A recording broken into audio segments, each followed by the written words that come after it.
Hello, my name is Keith, and welcome to my machine learning series.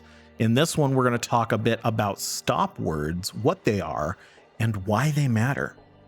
So come along and let's get started.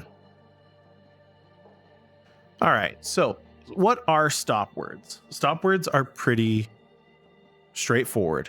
A stop word is anything that doesn't have real meaning in and of itself. An example of a stop word is a or the. Those types of things, maybe to. By themselves, they don't have much meaning, but as a whole, they obviously are required for proper sentence structure. In a lot of cases, we don't need these stop words.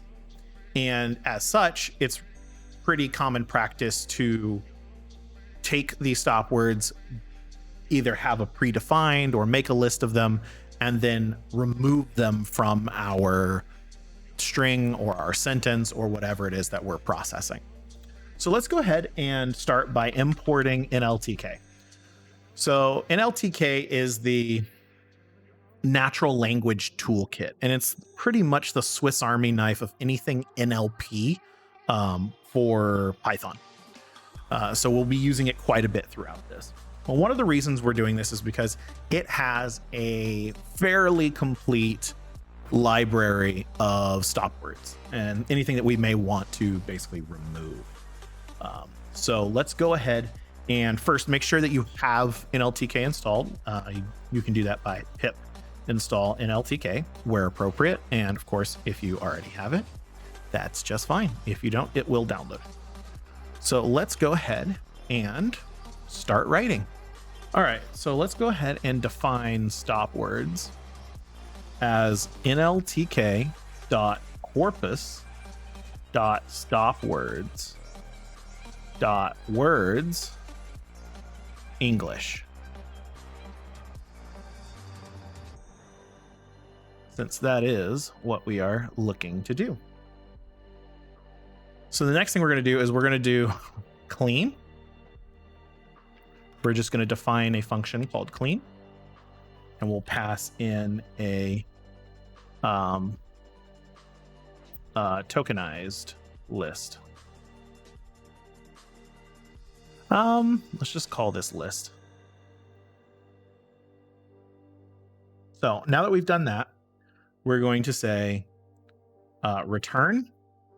We're going to do some list comprehension here, and we're going to say W for W in list if W not in stop words. So basically what we're saying is go through every item in the list, and if it is not a stop word, we'll return it. Otherwise, ignore it.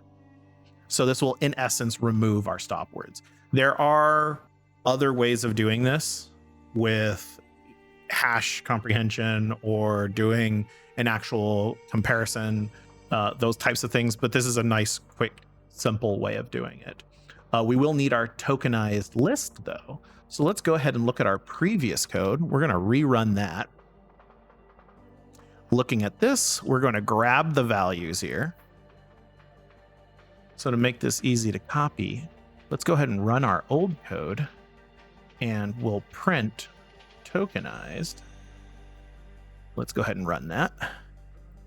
And look at that. We're just going to copy this, move back to our stop words, and we're going to define this as our list. We'll call this tokenized. There wasn't any spelling issues whatsoever that you didn't see. All right, so now we have our list as well as our stop words and our simple clean function. So what we're going to do is we're going to say cleaned equals clean tokenized. And then let's just go ahead and print cleaned, even though we'll probably view it in the Explorer anyways. Oh. Python versions, man. All right, so let's run that. So now you'll see that we have sweet loves everyone apple. So what is missing? Well, as you can see, A is missing. The empty is still here. So that might be something we want to take care of in this. So we can say if the word is not in Stopwords and the word is not empty. So let's go ahead and run that. Boom. So now we've gotten rid of all of the erroneous or miscellaneous, in this case, superfluous elements out of our list.